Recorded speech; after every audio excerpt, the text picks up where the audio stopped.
ऐसी होती हैं सासें। बताओ बहुओं, सुन लो बहू, यहाँ सासें भी बैठी होंगी और बहुएं भी बैठी होंगी। सास, असली सास किसे कहते हैं? सास जो बहू की सांस ना लेने दे, बहू है असली सास, उसे ही कहते हैं। लेकिन माताओं, ये तो हंसने वाली बात है, विनोद की बात है। सास उसे कहते हैं, सास को अपनी बहू को कैसे देखना चाहिए? जैसे कि अपनी अपनी पुत्री है। तेरी भी तो एक बेटी किसी दूसरे के घर में गई है। हम तो प्रत्येक कथाओं में ये प्रवचन देते हैं, माताओं से भी निवेदन करते हैं, भाइयों से भी निवेदन करते हैं, और बहुओं से भी और बेटियों से भी निवेदन करते हैं, सासों से भी यही निवेदन करते हैं, अपनी बहू को इतना प्यार दो, इतना प्यार दो कि वे मायके की भी याद भूल जाए।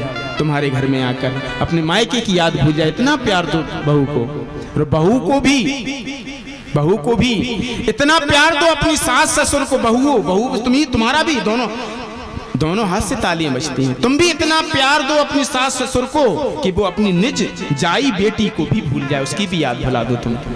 तब तो नाता होता है सास बहू का, है ना? तो ये परस्पर व्यवहार जब गृहस्थ जीवन में रहता है तो उसका आनंद रहता है। जहां सुमति तहां संपत्ति नाना, और जहां कुमति तहां विपत्ति निदाना। विपत्तियों के बीज हम स्वयं बोने वाले होते हैं। इतना प्यार दो अपनी बहुओं को कि वो मायके की याद भूल जाएं। और बहुओं, तुम भी इतना प्यार दो अपनी माता, अपनी सास और ससुर को, परिवारजनों को, कि वो भी अपनी जो जाई बेटी है उसका भी याद भूल जाएं कि तुम ही को बेटी समझ ले। इतना प्यार दो। तो आए प्रसंग पर ध्यान दें। बहू कह रही, अरे बहू, अरे माँ मुझे कोई नहीं देख रहा, सब लोग राम जी को देख रहे हैं, राम जी चले जा रहे हैं। राम जी का स्वरूप ही कुछ ऐसा है, इतना सुंदर स्वरूप है। भगवान जब खरदूषण के सामने पहुंचे तो खरदूषण भी कहता है, यद्यपि भगनी कीन कुरूपा पर बदला एक नहीं पुरुष अनुपा। इतने सुंदर हैं, भले इन्होंने मेरी बहन के नाक कान काट दिए, कुरूप कर दिया, लेकिन ये मारने योग्य नहीं है। राम जी के चरित्र की जो सुंदर सुंदर जो चरित्र हैं, सुंदर सुंदर बातें, वो आप लोग श्रवण करें। देख कितना रस, कितना आनंद उन बातों में भरा हुआ है राम जी के चरित्र में। कितना सुंदर चरित्र है श्री राम का। राम जी का चरित्र, जिस दिन आपने कथा सुनी होगी, कुंभकर्ण को जगाया रावण ने। जब सब लोग मारे गए, कुंभकर्ण को जगाया। कुंभकर्ण आधी नींद में जग के और आया रावण से बात। रावण से कहा कि भैया मुझे ऐसी नींद में क्यों जगाया? बोले लंका पर विपत्ति आई है भैया, तुम्हारी जरूरत है मुझे। बोले लंका पर विपत्ति, ऐसे कैसे हो सकता है? पूरी कथा सुनाई कि भैया ऐसे ऐसे विपत्ति आई है, मैंने सीता का हरण कर लिया, और सारी कथा सुना दी। बोले सीता का हरण क्यों किया तुमने? रावण कहता है अति सुंदर है सीता, इसलिए मैंने हरण किया। अच्छा, बोले तो सुंदरियों की क्या लंका में कमी है? तो नहीं, बोले वो सीता तो अति सुंदर है। तो कुंभकर्ण कहता है ठीक है, कोई बात नहीं, हरण भी तुमने कर लिया। माताएं जरा ध्यान न बटाएं मेरी ओर, बिल्कुल एक कथा सुने जी, बहुत प्यारी कथा है। इसके बाद देखिए, कथा कुछ ना कुछ लेके तो जाओ कथा से। रावण कहता है सीता अति सुंदर है इसलिए हर लिया मैंने। तो कुंभकर्ण कहता है चलो ठीक है, मान लो हर लिया तुमने। हरण कैसे किया? बोले महात्मा बन के। तो अच्छा, बोले ये बताओ, जब सुंदर, जिस उद्देश्य से तुमने सीता का हरण किया है, तो वो तुम्हारा काम बना क्या? बोले नहीं, वो देखती ही नहीं है हमारी ओर। रावण कहता है देखती नहीं है?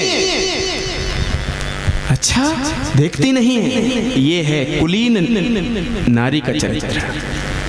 ये कुलीन नारी का चरित्र है, पर पुरुष की ओर नहीं देखती।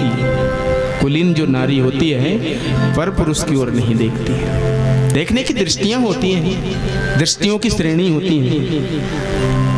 सीता जी, रावण कहता है वो देखती नहीं है मेरी ओर। अच्छा, तो बोले धारण कैसे किया? बोले हरण मैंने बाबा बन के किया, महात्मा का वेश धारण किया और बन। तो कुंभकर्ण कहता तुम तो मायावी हो, हरण करते समय तुम बाबा बन गए तो अधिकार जमाते समय राम बन जाते। अरे तुम्हें कौन सी बड़ी बात है, तुम तो मायावी हो, माया के द्वारा राम का रूप बना लो। रावण कहता है देखिए कितना सुंदर चरित्र श्री राम का है। रावण कहता है कि मैंने वो भी करके देख लिया भैया, जब मैंने रावण से राम का स्वरूप धारण किया तो मुझे लंका की समस्त स्त्रियां माँ और बहन के रूप में दिखाई दी। भैया मैं क्या करूं, मैं मजबूर हूं। समस्त स्त्रियां माँ और बहन के रूप में दिखाई दी। ऐसा है चरित्र श्री राम का। आगे भी आपने सुना होगा, जब कुंभकर्ण मारा गया, सुलोचना ने कहा कि मैं अपने पति का शीश लेके आऊं रामादल में। रावण ने सहस आज्ञा दी, जाओ बेटी रामादल से शीश ले आओ, रामादल से पति का शीश ले आओ। बोले सुलोचना यहाँ एक बात कहती है रावण से, पिताजी राम से तुम्हारा युद्ध चल रहा है, तुम्हारे कट्टर दुश्मन है और उनकी स्त्री का हरण करके तुम लाए हो, उनकी नारी तुम्हारे पास है, ऐसी में मैं तुम्हारी बहू हूँ, मतलब इज्जत हूँ लंका की, और तुम एक दुश्मन के घर में मुझे भेज रहे हो। कहीं मेरे साथ में अभद्र व्यवहार हुआ, मेरे साथ में कोई अत्याचार हुआ, अनीति हुई, दुराचार हुआ, तो क्या तुम सहन कर पाओगे उसको?